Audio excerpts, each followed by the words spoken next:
राधे राधे दोस्तों, आज हम लेकर आए हैं संतोषी माता जी का व्रत कथा।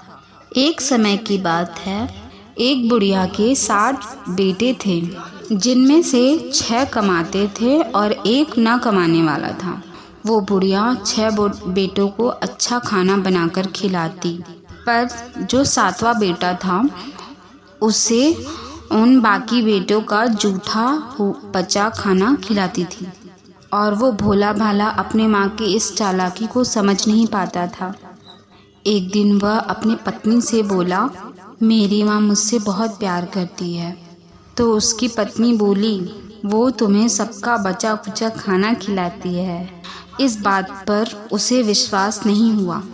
एक दिन वह छुपकर देखता है कि माँ अपने 6 बेटों को बड़े प्यार से कई प्रकार के व्यंजन बनाकर बड़े प्रेम से खिला रही है। जब वह 6 खाना खाकर उठ गए, तब माँ उनकी थालियों से जूठन इकट्ठा करके और छोटे बेटे के लिए थाली में परोसकर रख दी। जब वह घर आया तो माँ अपने सबसे छोटे लड़के को बोली, खाना खा ले। वो बोला, माँ मैं भोजन नहीं करूँगा, मैं तो परदेश जा रहा हूँ। कल जाता, इससे अच्छा आज ही चला जा। वह घर से निकल गया और गौशाला में पहुँचा, जहाँ उसकी पत्नी गोबर के उपले थाप रही थी।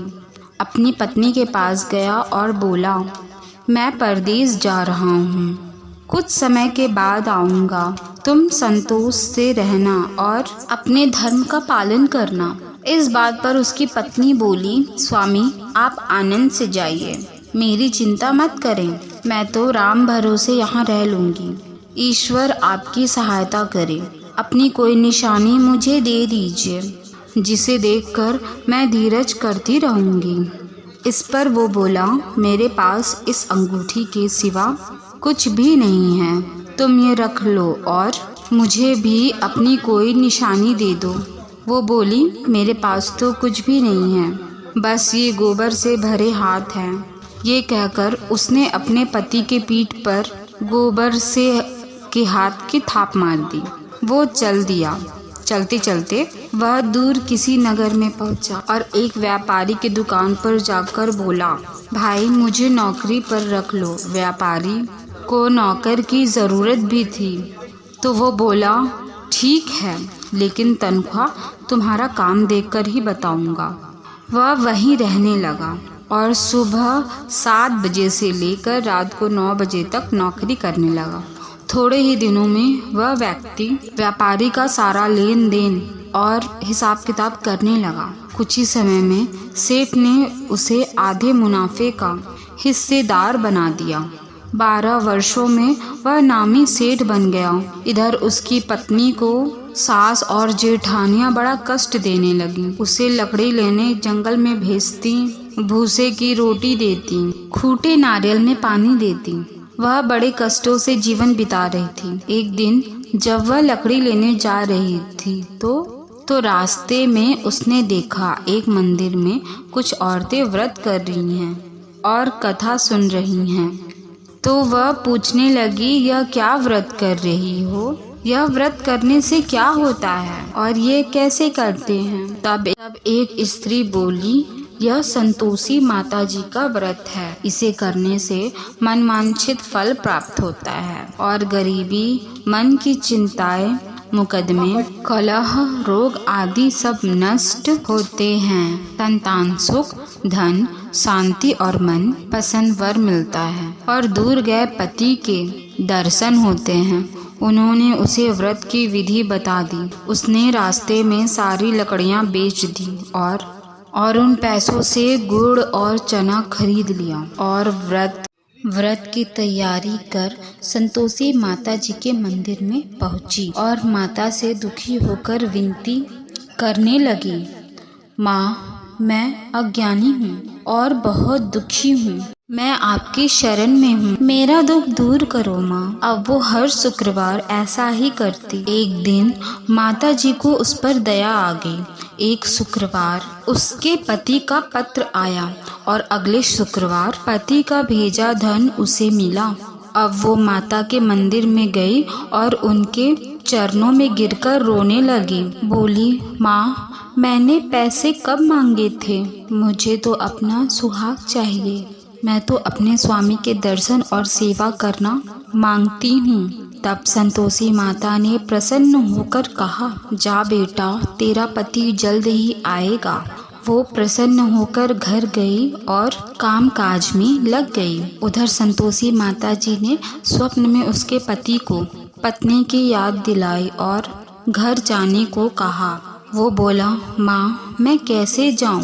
परदेश की बात है, लेन देन के कई हिसाब बाकी हैं। माँ बोली, सवेरे उठकर मेरा नाम लेकर घी का दीपक जलाना और फिर दुकान पर बैठना। सवेरे उठकर उसने वैसा ही किया। देखते ही देखते सारा लेन देन सब साफ हो गया और धन का ढेर लग गया। वो खुश होकर घर की ओर रवाना हो गया। उधर उसकी पत्नी रोज लकड़ी लेने जाती और संतोषी माता की पूजा अर्चना करती। माँ, आज ये धूल कैसी उड़ रही है? ऐसा उसने एक दिन बोला माताजी से। माँ बोली, बेटी, तेरा पति आ रहा है। तू लकड़ियों के 3 ढेर बना, एक नदी के किनारे रख आ, एक यहाँ रख देना और तीसरा अपने सर पर रख ले। तेरे पति के दिल में इस लकड़ी के गट्ठर को देखकर मोह पैदा होगा और घर जाकर आवाज़ लगाना, सासू जी, लकड़ियों का गट्ठर लो, भूसे की रोटी दो और फूटे नारियल में पानी दो। आज मेहमान कौन आया है? उसने वैसा ही किया। घर गई, आंगन में लकड़ियों का गट्ठर रखकर बोली, सासू जी, लकड़ियों का गट्ठर लो, भूसे की रोटी दो, फूटे नारियल में पानी दो। आज मेहमान कौन आया है? ये सुनकर सास दौड़ी दौड़ी बाहर आई और अपने कष्टों को भुलाने के लिए कहने लगी, बेटी, तेरा पति आया है, आ मीठे भात का भोजन कर और गहने और कपड़े पहन। इतने में उसका पति बाहर आया और उसके हाथ में अपनी दी अंगूठी देखकर माँ से पूछने लगा, माँ, ये कौन है? माँ बोली, बेटा, ये तेरी बहू है। पूरे 12 वर्ष हो गए। ये दिन भर घूमती फिरती है, कोई कामकाज भी नहीं करती। तुझे देखकर नखरे कर रही है। वो बोली, माँ, मैंने तुम्हें और इसे दोनों को देख लिया है। अब मुझे दूसरे घर की चाबियाँ दे दो, मैं उसमें रहूँगा। माँ बोली, ठीक है, जैसी तेरी मर्जी। और माँ ने चाबियों का गुच्छा पटक दिया। बेटे ने अपना सामान दूसरे घर में रख दिया। देखते देखते उनके राजा के सामान ठाट बाट हो गए। अगला शुक्रवार आया। वह अपने पति से बोली, मुझे संतोषी माता के व्रत का उद्यापन करना है। वो बोला, खुशी से करो। और वह तैयारियों में लग गई। उसने जेठ के लड़कों को घर पे बुलाया। पीछे से जेठानियों ने अपने बच्चों को सिखा दिया, तुम खाने के बाद खटाई मांगना, जिससे उसका उद्यापन पूरा ना हो। लड़कों ने खाने के बाद खटाई मांगी तो वो बोली, नहीं, खटाई में नहीं दे सकती, ये संतोषी माता जी का प्रसाद है। लड़के बोले, तो फिर पैसे दे दो। वो भोली भाली समझ नहीं सकी और उन्हें पैसे दे दिए। वो उन पैसों से खटाई लेकर खाने लगे। इस पर संतोषी माता क्रोधित हो गईं। राजा के दूत उसके पति को पकड़कर ले गए। वो बेचारी रोती हुई माता जी के मंदिर में गई और बोली, माता, ये क्या किया? तब माता जी बोली, पुत्री, मुझे दुख है कि तुमने अभिमान करके मेरा व्रत तोड़ा है और इतनी जल्दी सब भूल गई। माता, मैंने तो कुछ गलत नहीं किया। मैंने भूल से लड़कों को पैसे दे दिए। मुझे क्षमा करो, मैं दोबारा तुम्हारा उद्यापन करूँगी। माता बोली, जा, तेरा पति रास्ते में आता हुआ मिलेगा। वो चली गई। रास्ते में उसे उसका पति आता हुआ दिखा। उसके पूछने पर बोला, राजा, ने मुझे मिलने के लिए बुलाया था। अगले शुक्रवार उसने फिर उद्यापन किया। जेठ के लड़कों को बुलाया। जेठानियों ने फिर उन्हें सिखा दिया। लड़के भोजन के पहले बोले, खटाई मिलेगी? तब वह बोली, खटाई नहीं मिलेगी।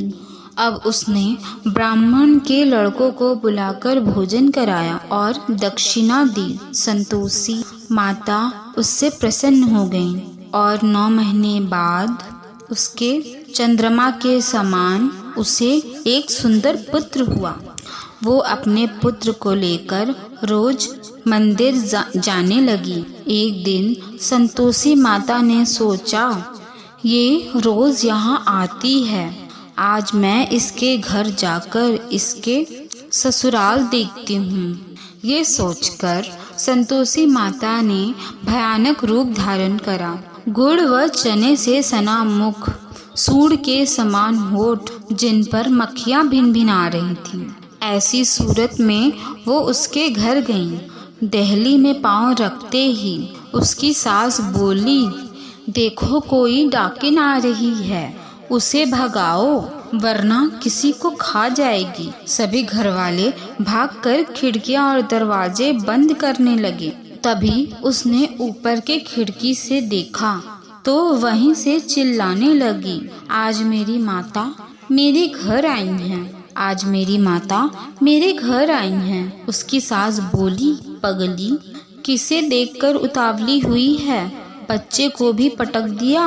बहू बोली, माताजी, मैं जिन संतोषी माताजी का व्रत करती हूँ, ये वो माता हैं। ऐसा कहकर उसने सारी खिड़कियाँ और दरवाजे खोल दिए। सब ने संतोषी माताजी के चरण पकड़ लिए और विनती कर कहने लगे, हे माता, हम मूर्ख हैं, अज्ञानी हैं, पापी हैं। आपके व्रत की विधि हम नहीं जानते। आपका व्रत भंग कर हमने बहुत बड़ा अपराध किया है। हे जगत माता, हमारा अपराध क्षमा करें। माता बहुत खुश हुई। हे संतोषी माता, जिस प्रकार आपने बहू को फल दिया, वैसा ही इस कहानी को कहते, सुनते और हुंकार भरते सबको देना। भूल चूक सब माफ़ कीजिएगा।